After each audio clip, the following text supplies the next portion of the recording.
Hello, this is UCL Uncovering Politics, and this week we ask, should philosophy be done from the armchair, or do philosophers need to go out and find out what people really think?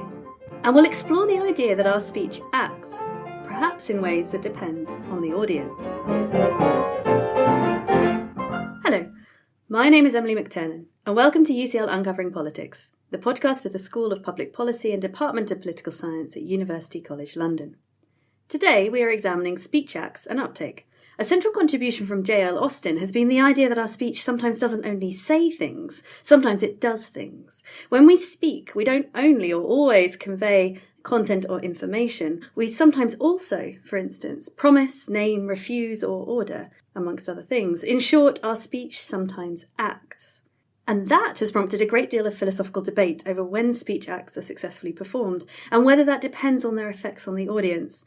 This might sound like an esoteric matter, but philosophers think that thinking about how and when speech does things has implications for what we should think about pornography and for when people really consent to sex.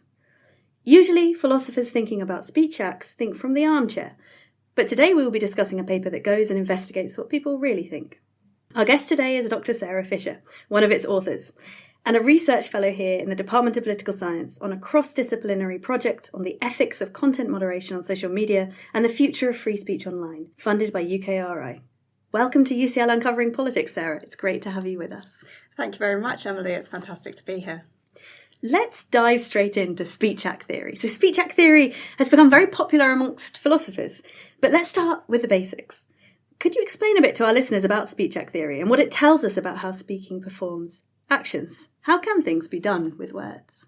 Yeah, so as you said in the intro, we really have to go back to the middle of the 20th century and a philosopher called John Langshaw Austin, because Austin noticed something really interesting about speech, that we don't just say things and mean things when we speak, but we actually do things with our words. And so, for example, when two people stand at the altar and say, I do, they're not just expressing their commitment to one another, but they're actually enacting a marriage. They're changing their marital status and their legal status.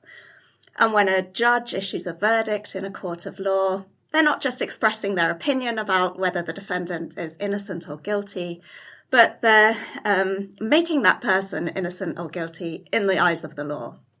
And even just in less formal situations, if you say, I bet you this, or I promise you that, you're taking on some commitments that you didn't have before. And so you're changing your moral status, even if not your legal status. And so, as you quite rightly said, speaking is not just a matter of capturing information about reality and communicating that amongst ourselves, but it's actually about changing and shaping our reality, at least our social reality, in certain important and interesting ways. And this was Austin's kind of core insight. And so speech act theory has kind of grown up in the wake of Austin and thinks about exactly what do we do with our words and how do we do that. Fantastic. And as you've said, it's become kind of increasingly important. It's grown up and it's become really important in philosophy and in moral and political issues within philosophy. I wonder if you could talk to us a little bit about that. What's made it so relevant and interesting to the philosophers? Yeah, that's right. There's been a real explosion of interest in speech act theory over the last maybe 15 to 20 years. And I think that's been sparked in large part by the work of a philosopher called Ray Langton. So Langton argues that speech can sometimes do quite dubious things, including subordinating people. And so she argues in particular that pornography is a type of speech that falls into this category. Now, you might think that sounds a bit strange. We don't normally talk about pornography as being a type of speech. So does it really count as speech? But Langton's looking across the Atlantic to court cases and legal scholarship in the US, where there's been debates about whether pornography is protected by the First Amendment, which provides the right to free speech. And so we might accept then that pornography can be seen as a type of speech. And then the question is, well, what does Langton think is particularly problematic or bad about pornography? And what she says is that it ranks women as inferior, it legitimates discrimination, and it deprives women of power. So it's not just that it has these effects downstream, as it were, but that pornography as actually an act of subordination. It's an act of subordination that subordinates women. And so, as you can imagine, this has been quite a controversial argument that has provoked lots of debates. And that's not just been about the case of pornography, but also more broadly, whether speech can subordinate other social groups. And I think this is a debate which has kind of evolved in tandem with a growing recognition of the deep effects of power imbalances in society, and also a pivot in the philosophy of language in particular towards ethical and social and political concerns. So there's been this kind of general trend and a real growing interest in what speech act theory can tell us about these kinds of issues. And you said that there's been an interest moving away from the pornography case to other kinds of ways in which speech can subordinate other groups. Could you give us a couple of examples? So one of my colleagues, a co-author, one of the co-authors on this paper, does really fascinating work in speech act theory about how consultation processes that some governments run can end up perhaps subordinating certain groups that aren't listened to or heard in the right kind of way. And so this uses the framework and the tools of speech act theory to look at a kind of specific legal and political instance. That's just one example, but of course there are many more. So let's turn now to one of the central issues investigated in the paper, the central issue investigated in the paper of uptake. I guess this is one of the tools you were talking about in speech act theory. So could you tell us what is uptake and why is it taken to be so important when we're thinking in terms of speech being a way of acting and not only saying something? Yeah, absolutely. So uptake is about whether the audience recognises what speech act is being performed. And one part of Langton's argument that's particularly important regarding uptake and regarding our paper concerns silencing. So Langton argues that such is the power of pornography to kind of shape how we understand things, that women might end up in a situation where even though they literally say no in response to a sexual advance, they might end up being unable to perform that act of refusal. And that's a very specific kind of silencing which occurs because the audience, the man in this case, just understands that no, not as an act of refusal, but perhaps as an act of consent or something else. And so the very fact that the audience doesn't recognize a certain utterance to be a refusal makes it the case, according to Langton, that that refusal has not been performed. And so this is relates to a kind of general philosophical claim in speech act theory, which is that audience uptake is necessary for a speech act to be performed. So I can only warn you or ask you a question or make you a request or make a promise if you understand that that's what I'm doing. And if you don't understand that that's what I'm doing or you think I'm doing something else, then I failed to do that thing. So it's a tricky case, this case of refusal. So is the claim here, just to be really clear, the claim is that when the woman says no and it's not heard as no, she's failing to refuse or she's failing to successfully perform the refusal? I mean, it sounds like we're saying, well, she hasn't really said no, but that's not what you mean quite, is it? So I think... Well, that's not what Langton means. Sorry, I won't put the words into your mouth. It sounds like a strange thing to say at first blush, right? Because you might say it's sort of letting the man off the hook. We're saying, oh, no, she hasn't refused, even though she clearly said a no. I think that's exactly the worry, and that's why there's been so much controversy and discussion about this in the silencing literature.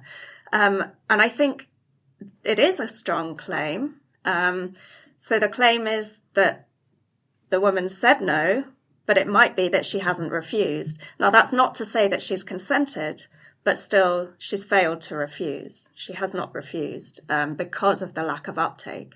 And so that's something which a lot of people have wanted to resist. And indeed, that was the motivation behind this paper that we're talking about today, because one of the co-authors, Leo Townsend, he, I guess, more or less agreed with Langton that insofar as the woman is not understood as refusing, then she fails to refuse. Whereas I didn't see it like that. I quite disagreed and had the opposite intuition that really, as long as the woman has performed all of the steps, the conventional steps that are required for refusal, then she's performed the speech act of refusal, regardless of whether the audience interprets her as having done so or not. Great, so that's pulling out a different position. So one position is it depends on what the audience takes you to be doing. And one position you're going for there is that the thought that what matters is a kind of social convention. So if a no is generally understood as a no, as a refusal, then that woman, providing she's done it in a standard kind of way, has successfully refused. Is that correct? Is there anyone who thinks it's about the intention of the speaker? Yes, exactly. So that's what I mean to say. What I mean to say is no, and that's what would count. Is that right? Absolutely. So there's these three ingredients that are kind of appealed to in speech act theory. Conventions, using the right kind of words, having the right kind of authority in some cases, being in the right kind of social situation. And then there's intention, what's in the speaker's mind, what did they want to do with their words? And then there's uptake, what did the audience actually take them to be doing? And so there's these three components, and speech act theorists differ as to which ones they think are necessary or sufficient for performing speech acts. And some people think it's a kind of mixture of all of them. And so there's lots of different views you might have about the importance of those. But you're right that Leo's view was that uptake was at least necessary for performing a speech act, whereas I didn't think it was. So that was our kind of initial dispute.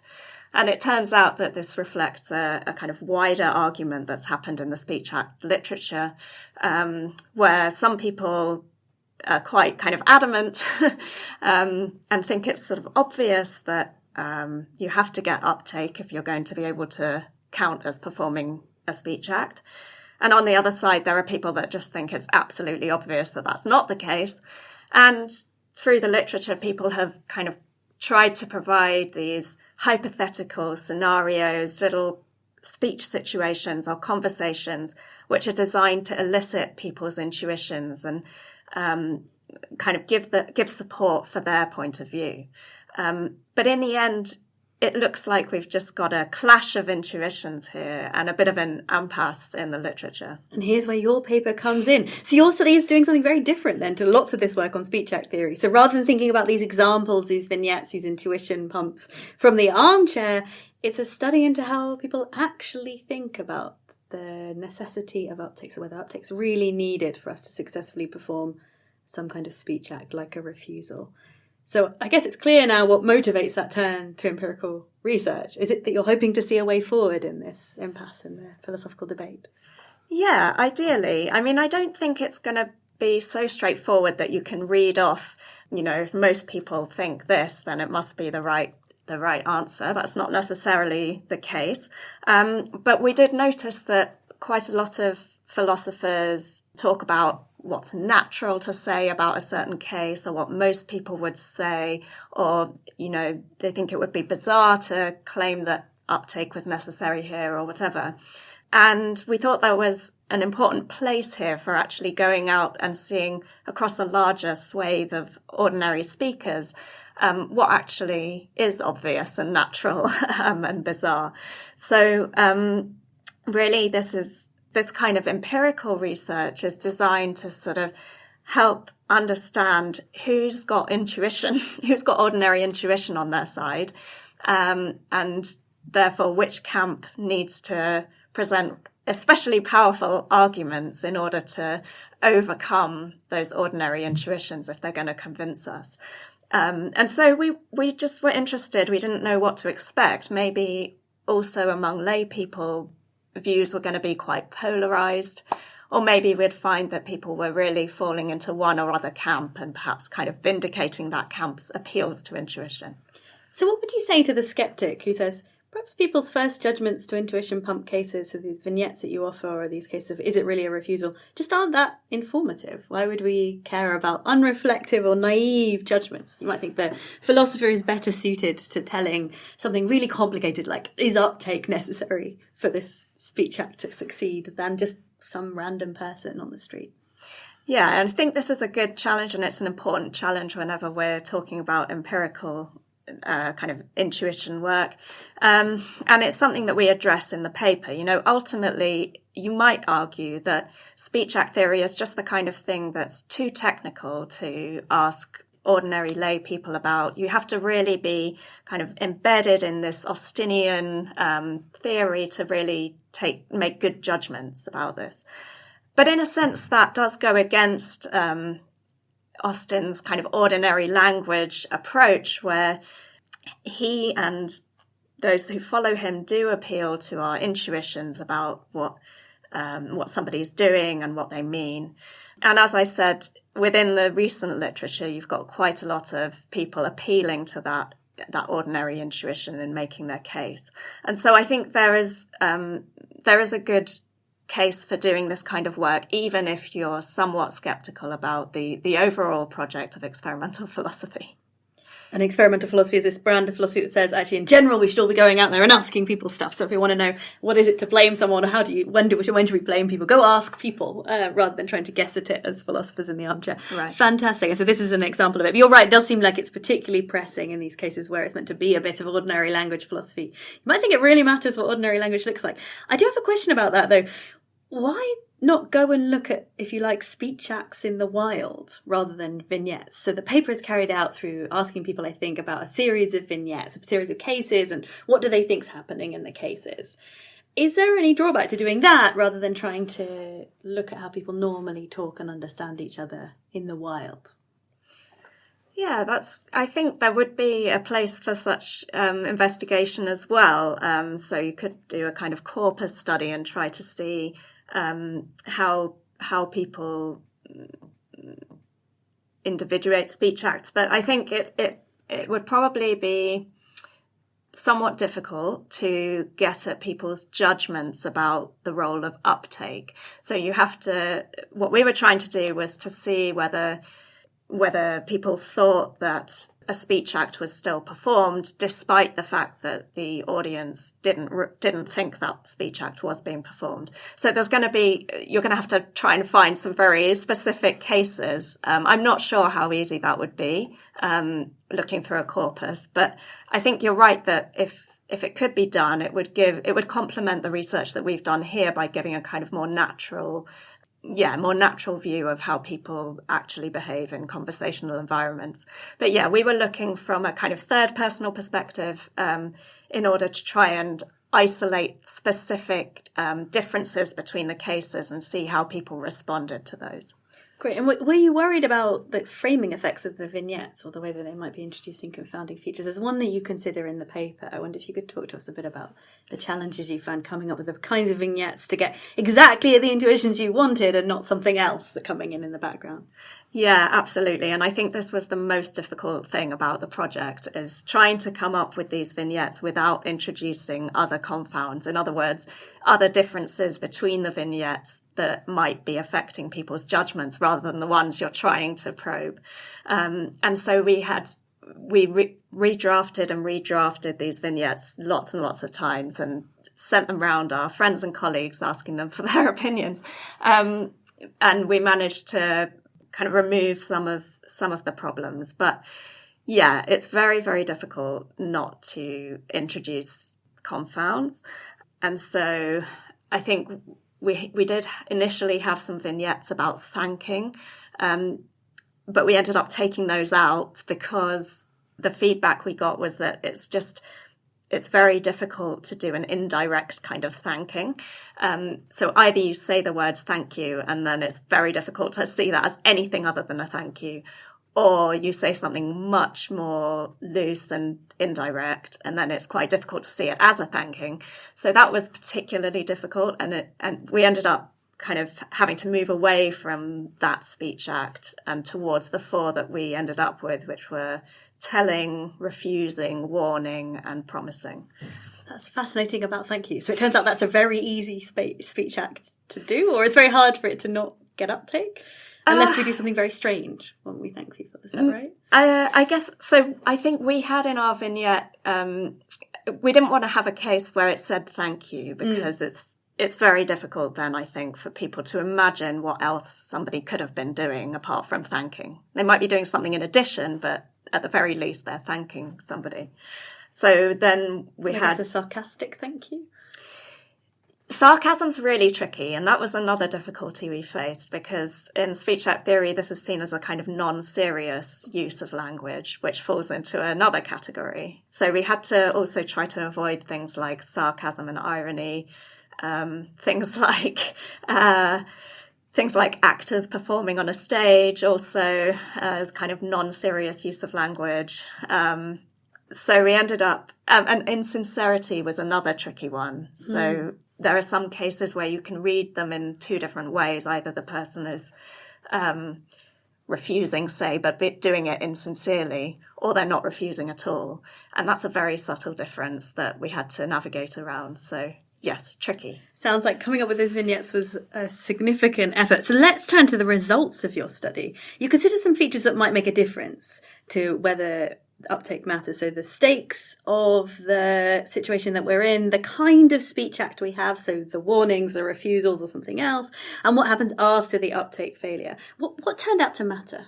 We went out with these scenarios, we got people's views on them, and the kind of the big, I guess, the first thing that you notice about the results is that people generally did agree that the speech act had been performed across the board. That was particularly clear for refusing.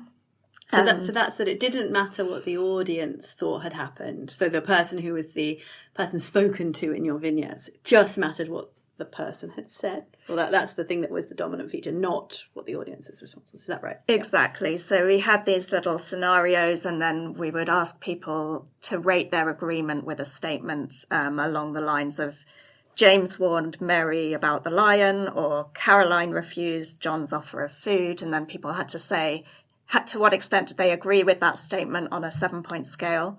And most of the time, they were at the top end of that scale, agreeing that James had warned Mary, or that Caroline had refused, even though the audience in those cases didn't think that that's what the speaker had done. So there was no uptake. So it looks like, at kind of first blush at least, it looks like people think that uptake is not particularly important. So you were right and your co-author was wrong. That's perhaps the way that we think about things. I'm very gracious in victory, because there are many reasons why we could have accidentally skewed people towards that view. And I think we can talk about this maybe later, but one avenue for future research would be to tweak aspects of the experimental design to see if that view is stable or if it changes. But yes, it looked like most people were with me. Less so for promising. So there was more ambivalence about our promising cases and whether the speaker had really promised when the promisee didn't think that that's what they'd done. Warning and telling were kind of in between refusing and promising. Yeah, and then so we found these differences between different types of speech acts, which was interesting, especially because one or two people in the literature, including the philosopher Max de Gainsford, have argued that some speech acts are uptake dependent and some aren't. So rather than taking this kind of absolute view, they think that it depends what speech act you're talking about. And we did find evidence that people's intuitions are affected by the type of speech act. So that was really interesting. And yeah, it looked like refusing, people were very adamant, which is also interesting because that's the one which is really debated in the literature. Have you got any ideas about the potential explanations? So do you think there are reasons, good reasons, why we behave so differently about promising as opposed to refusal? It's really hard to say. So it could be that the nature of the Speech Act means that it is kind of driving these different judgments. And so people have argued, especially with regards to promising, that there's this kind of reciprocity involved. And so you really need the audience to be on board. Whereas perhaps refusing, there might be a sense that this is something that you have autonomy over. And really, it doesn't matter what other people think. So it might be something to do with the nature of the Speech Act. And that would be the kind of the most substantive result. But it is possible that there was something going on with our cases, and this is why it would be good to try a load more cases to see if this all stands up, because it might be that people were kind of latching on to particular things in the way we worded our cases or the particular situation that kind of made them say different things about the different Speech Acts. So that's still possible, and I think it would be good in future work to rule that out. And did increasing the stakes change the intuition? So whether the stakes of the Speech Act succeeding or not succeeding, say the refusal changed, did that alter what people thought about the need for uptake? It's complicated. We thought it would. So we noticed that the kind of the dominant case in the literature, the sexual refusal case, the stakes are so high in this case. Whereas you can imagine other refusal cases, and people have come up with them, where the stakes are much lower. And so it might be about refusing food or something. Not much hangs on, whether or not you're understood to be refusing. And so we thought maybe there would be some important difference. And we found some evidence for stakes effects, but they weren't uniform, and they didn't replicate across all of the parts of our experiments. So for some Speech Acts, it looked like raising the stakes made people more likely to say that the Speech Act was performed despite the lack of uptake, whereas in other cases it had exactly the opposite effect. So this is one aspect of our findings where I think it would be really good to go away and try and unpick a bit more exactly what was driving those different decisions. So that would be a very interesting thing to do. I guess, would that be a form of interviews with the people who'd answered the vignettes to see what was the reason you thought this and then that? That would be a really nice way to do it, yeah. And so that's one option, and also maybe coming up with even more fine-grained vignettes potentially. So it sounds like you've got lots of ideas for what's next for Speech Act theory research. Is there anything in particular you want to do? So you want to look at the vignettes again, you want to see if the stakes are really making a difference. What's next? Is that the next part of this research, or are you seeing yourself going some other direction? So I think that those things would be really good first steps to verify the results that we got, and to see what's lying under some of those more puzzling effects. I'm kind of interested, the more I think about this research, the more I think that people's judgments just depend on what speakers could have done or what they ought to have done.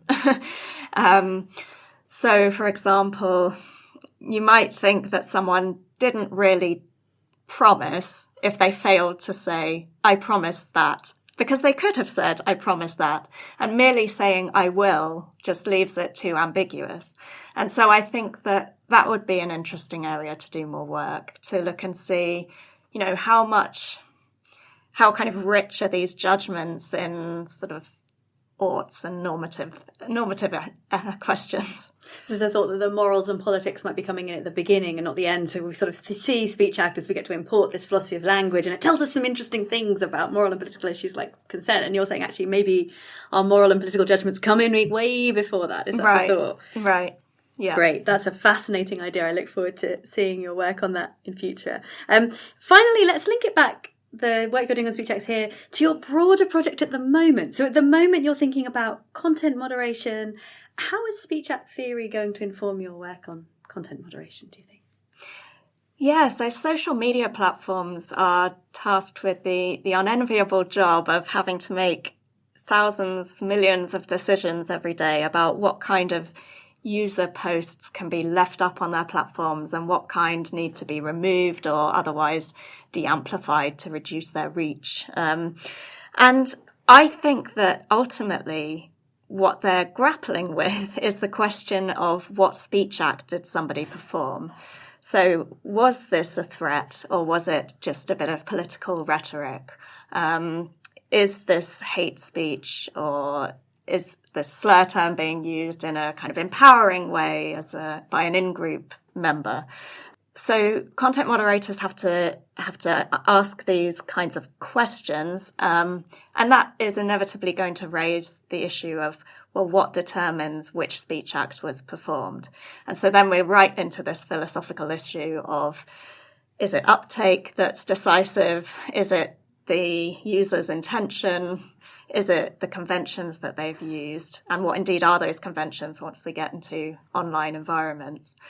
And so, yeah, these questions I think are going to be ultimately at the heart of content moderation. And I think that it's useful to apply the tools of speech act theory to this particular case. Do you think in this case your co-author ends up being right and uptake really will matter? I mean, you might think of a social media platform, what really matters is your effect in the world. So what matters in fact is whether I make a threat and other people think it's a threat and so they feel threatened, and not, in fact, the question of whether my speech act succeeds, or is that unfair?